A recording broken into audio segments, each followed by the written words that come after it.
Hello, my name's Paul and welcome to the channel. I'm a Kiss fan from the northwest of England. I've been a fan of the band since I was about 11 or 12 years old. It was back in 1999, I think, when the movie Detroit Rock City first came out. I rented it from the video store, not knowing anything about it or anything about the band, and I've been a huge fan ever since. I've seen them live 3 times, the first of which was in 2008 when they were headlining the Download Festival, which is a heavy metal festival here in England. I was 20 years old at the time, and it was the first time they'd been to England in about 9 years. I think the last time they'd been here was they played London as part of the farewell tour, but I wasn't quite into the band then. I didn't know enough about them, and I lived quite a long way away from London, so I had to wait a good long time before they came over here, but boy was it worth the wait. So I thought I'd start a channel of going through all the albums to begin with, because I'm a big fan, I'm a big collector. As you can see, I've got quite a few records, a few bits of merch, and I just try and keep up to date with all things Kiss. So we're going to start at the beginning, which is their first album, the debut album from 1974, the self-titled Kiss. So let's get into it, shall we?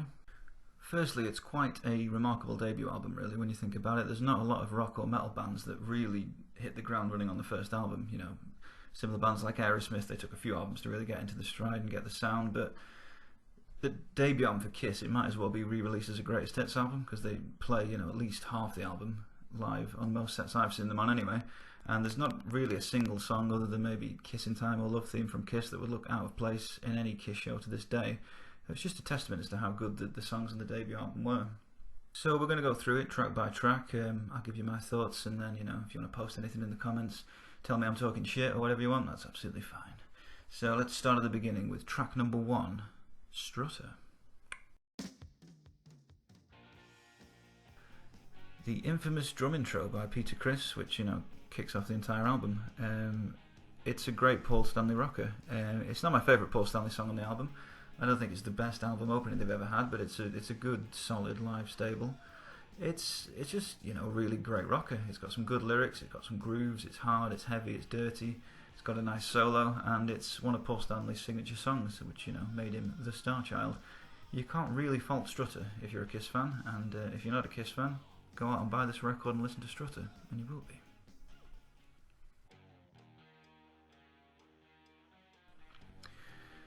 Track 2, Nothing to Lose, the first time we hear Gene Simmons' lead vocals on the record, and it's showcased brilliantly. It's a great Gene Simmons rocker.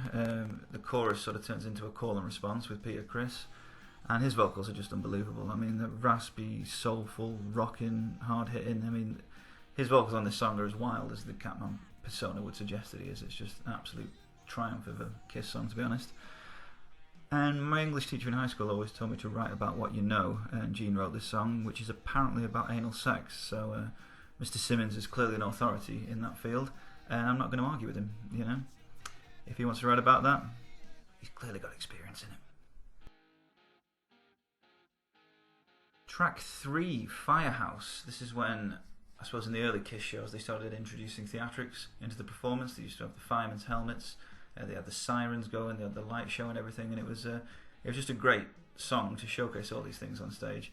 And it just shows from what the stage show was, like the infancy of the, you know, the helmets, the light show, as to what it became by the time they got to Destroyer and that sort of thing. But it's a great song. It sort of slows proceedings down a little bit. The riff's really tasty, it's really smooth and just crunchy, and Paul's vocals are great, the lyrics are great, and I've seen him play this song a couple of times live. It's always a highlight for me. It's fantastic. Speaking of writing about what you know, track 4 is Cold Gin, written by Ace Frehley, which is about, I suppose, excessive boozing, which, you know, he has some experience in, which was ironic because it was sung by Gene Simmons, who was a teetotaler. Ace Frehley not quite confident enough with his own voice to take lead vocals on this, but he has subsequently. I've seen Ace play a couple of times, and he always plays this song, and it's always a fan favourite. And it's also a staple of the live Kiss show as well. You're not going to see Kiss live without them playing Cold Gin at some point, even all throughout the 80s they carried that song with them. And interestingly, Gene Simmons actually wrote the middle eight, the breakdown, the musical breakdown, and didn't want any credit for it, which again shows how far Kiss have come. For Gene Simmons not to want to take credit and money for something is quite staggering. I suppose it just shows how close and tight they were as a four-piece, and how happy they were in each other's company to, you know, groove off each other and not want the credit for it. So thumbs up to Gene on that one. Well done, sir. track 5, which also closes side A of the record, is Let Me Know, which was carried over from the Wicked Lester days. It's probably, I know that Kiss were influenced by the Beatles. This has definitely got a Beatles flavour to it. It's sort of like the mid-60s, around the Beatles for Sale, Hard Day's Night sort of era. That sort of, very standard chord progression, simple melody, good lyrics, quite a happy, joyful song really, which is ironic because it's again sung by the Demon.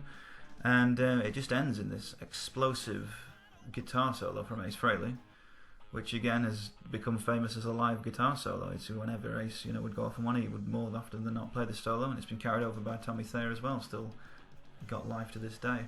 It's a really weird ending to the song. It's a really weird ending to the side, but it's amazing. It's just, you think the side's going to chill out as the vocals sort of cut down, but then this guitar riff kicks in and it just soars into the stratosphere. Superb. Side 2, track 1, Kissin' Time. I know a lot of people don't like this song because it's not a Kiss song. It's a cover of a sort of early 60s, standard pop song. I think they just did it because they were contractually obliged to do it because they didn't have a hit single off the record. The original pressing of this album did not contain the song. They then re-released the album with this song on as the intended single, presumably just because it's got Kiss in the title. I mean, I didn't used to like it that much, but it's one of the very few examples where you get Gene, Paul and Peter all sort of sharing the lead vocals, which is the most interesting thing about it. And it's not a bad song. I mean, you're never going to hear them play it live, but it's perfectly fine for what it is. It's not a highlight of the album. It's not offensively bad. It's just opens the side nicely and kicks off the real Kiss stuff. So let's move on. Deuce. Now this is a fucking Kiss song. I don't know why it's so deep into the album. I thought this song should have kicked off the album. They opened most live shows with it. They certainly opened 2 of the 3 live shows that I've seen with this song, and it's one of Gene Simmons' best ever songs. I think it was Ace Frehley's favourite song to play live.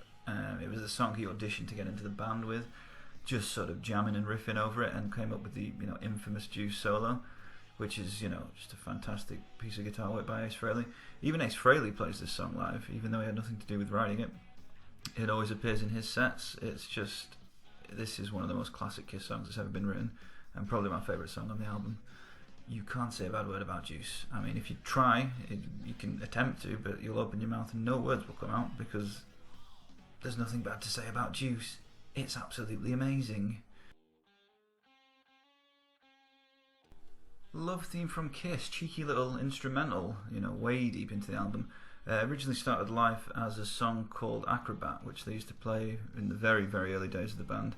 And they just sort of took that riff and turned it into a little instrumental number. I think it was Ace Frehley's riff. And it's perfectly nice, perfectly sound, just carries the album along nicely.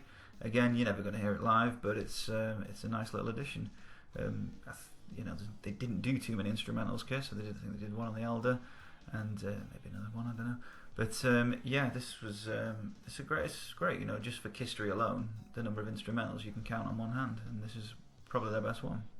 Well, maybe we'll get to the Elder, but it's the best.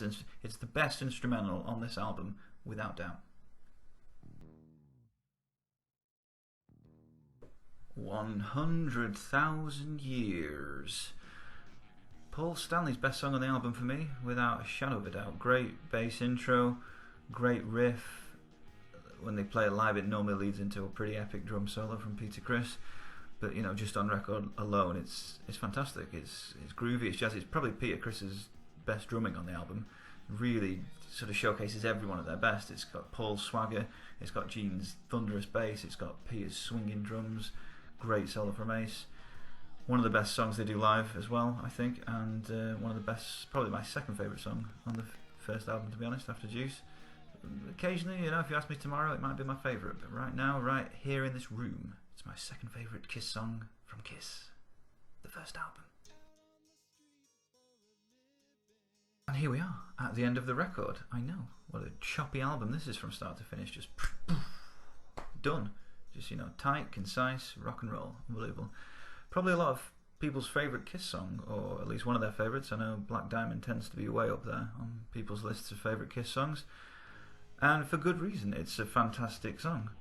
Nice little chilled, mellow, mysterious Paul Stanley intro, followed by the explosive, Peter Criss bulk of the song. which carries it all the way through, and then it comes to like a really grungy, slow,